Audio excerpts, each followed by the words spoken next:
Hello বন্ধুরা, আমরা এই মুহূর্তে পৌঁছে গিয়েছি আমাদের জীবনবাবুর বিয়েতে। এটা হচ্ছে আমাদের জীবনবাবু, যার আজকে বৌভাত। তার এই অনুষ্ঠানে আজকে কি কি ডেকোরেশন রয়েছে, কি কি খাওয়া দাওয়ার ব্যবস্থা রয়েছে, কি কি স্টল রয়েছে, আজকে সব আপনাদের এই ভিডিওর মাধ্যমে আপনাদের জানাতে চলেছি। এখন চলছে ফটোশ্যুট অনুষ্ঠান, আমিও এই ফাঁকে একটা ফটোশ্যুট করে নিলাম। এই বিয়েতে থাকছে স্পেশাল মেনু হিসাবে চা, ফুচকা, পান, জিলিপি এবং পকোড়া স্টল, এবং তার সাথে থাকছে দেশি খাসির মাংস। এটা হচ্ছে আমার বন্ধু উত্তম, যার সঙ্গে এই বিয়েতে দেখা। তার সঙ্গে একটা চটপট আমি সেলফি তুলে নিলাম। এখানে ভিআইপি চেয়ার দিয়ে গেস্টদের বসানোর ব্যবস্থা করা হয়েছে। কি সুন্দর চোখ ধাঁধানো ডেকোরেশন দেখে মন যেন ভরে যাচ্ছে। এই হচ্ছে বিয়েবাড়ির বধূবরণের গেট, যেটা দিয়ে আমি প্রবেশ করছি। দেখতেই পাচ্ছেন মনমুগ্ধ সেই ডেকোরেশন। গেট দিয়ে ঢুকেই আমরা একটু পরেই দেখতে পাবো গণেশ ঠাকুরের মূর্তি, যেখানে আমাদের সুমনদা সেলফি তুলছে, এবং পূর্ব দিকে দেখতে পারবো গেস্ট রুম, এবং পশ্চিম দিকে দেখতে পাবো বিভিন্ন স্টলগুলি। এখানে শুরু হয়েছে আমাদের পানের স্টল দিয়ে। আপনি আপনার পছন্দ মতন এখানে পান খেতে পারবেন। এবং দেখতেই পাচ্ছেন এটা একটা স্কুল মাঠ, এবং বিশাল আকৃতি জায়গা নিয়ে এখানে প্যান্ডেলটি করা হয়েছে। চলুন সর্বপ্রথম স্টলগুলিতে ভিজিট করে আসি। এটা হচ্ছে পান স্টল। দেখতে পাচ্ছেন এখানে কতগুলি পান একসঙ্গে সাজানো হচ্ছে। বেশিরভাগ মিষ্টি পান সাজানো হচ্ছে। এখানে মিষ্টি পান ছাড়া আরও অন্যান্য যে দিয়ে পান খেতে চায় তাকে সে দিয়ে দেওয়া হয়। এরপরেই এখানে চা স্টল। দেখতে পাচ্ছেন এখানে লেবুর রস দিয়ে, লং, আদা, গোলমরিচ দিয়ে স্পেশালভাবে লাল চা করে রাখা হয়েছে।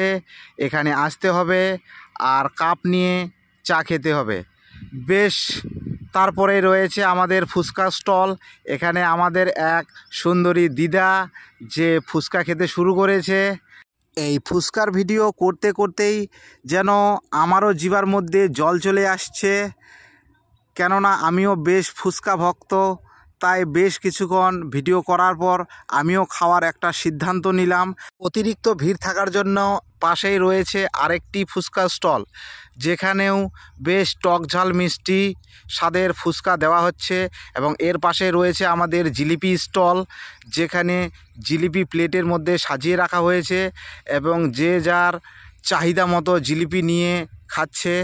জিভের জল সহ্য করতে না পেরে আমিও ফুচকা খাওয়ার সিদ্ধান্ত নিলাম। তাই চলে গেলাম ফুচকা স্টলের কাছে।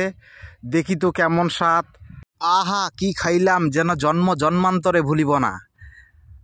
সত্যি ফুচকাটা অসাধারণ ছিল। একদম যেমন টক, যেমন ঝাল, তেমনই মিষ্টি। বেশ ভালো করছিল। কিন্তু যেহেতু আমি আগে খেয়েছি, তাই ভিডিও শ্যুট করার জন্য দুটো খেয়ে আমি ওখান থেকে বেরিয়ে গেলাম। এটা হচ্ছে আমাদের ধনঞ্জয় দা, বরের বাবা, চিন্তিত এবং বেশ আনন্দিত লাগছে। এরপরে এদিকে আমাদের খাওয়া দাওয়ার প্যান্ডেল, যেখানে খাওয়া দাওয়া শুরু হয়ে গিয়েছে।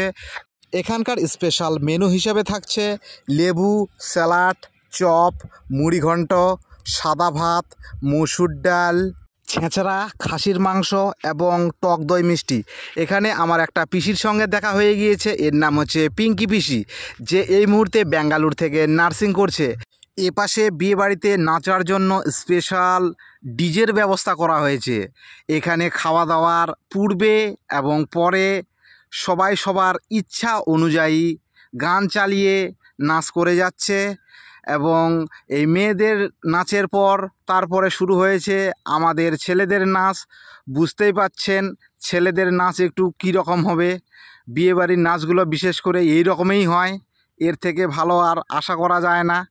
মূল কথা হলো আনন্দটাই মেন। দেখতেই পাচ্ছেন ছেলেরা বিয়েবাড়িতে কত সুন্দরভাবে আনন্দ উপভোগ করছে। এদের নাচ দেখে আমারও একটু নাচার ইচ্ছা করছে। সর্বশেষে আমরা পেয়েছি মন মুগ্ধ করা পকোড়া, যেই পকোড়া খেয়ে অসাধারণ স্বাদ অনুভব করছি। বন্ধুরা, আজকে ভিডিওটি এখানেই শেষ করছি। তো দেখা হবে আবার পরের ভিডিওতে। ভালো থাকবেন, সুস্থ থাকবেন। Tata, bye bye.